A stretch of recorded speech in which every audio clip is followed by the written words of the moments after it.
Hey guys, and welcome back to Progressive Watch. So, as it's been achieved in the major media, we have had a great stepping stone. The FDA has eased restrictions on homosexuals giving blood. They finally allowed them to give blood, with one major caveat. And this caveat is that they have to have not had sex for 1 full year. Now, as CNN reports on this matter, the current lifetime ban by the the FDA, dates back to 1983, and it forbid men that have had sex from becoming blood donors because they were at risk for HIV, hepatitis B, and other infections that can be transfused to other people. They have such banned this because of scientific evidence quoted from the FDA.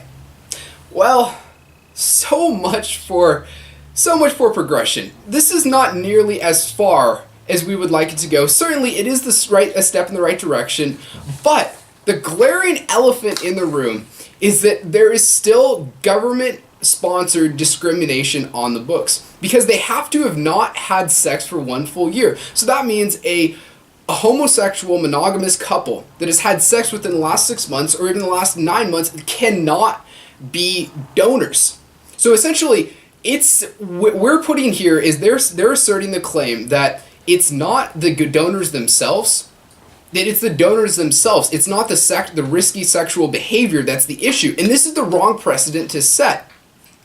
You cannot have this because as an Italy study was reported in 2001, it found that there was absolutely no higher risk between having couples that were heterosexual and that they were checked, and that having homosexual couples and checking for their risky behavior. What leads to increased risky behavior is if you don't check them, you don't have background checks to see and make sure they're liable for this, that's what's going to lead to an increase in having HIV or hepatitis transmitted in these avenues. So that's not the issue.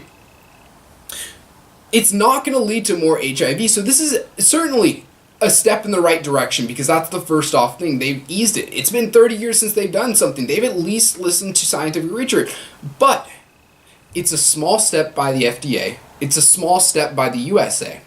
Now, the FDA can do better. The US can do better. The FDA and the US can in fact do a lot better on this issue, and I expect to see some better legislation put on the books in the future. Thank you.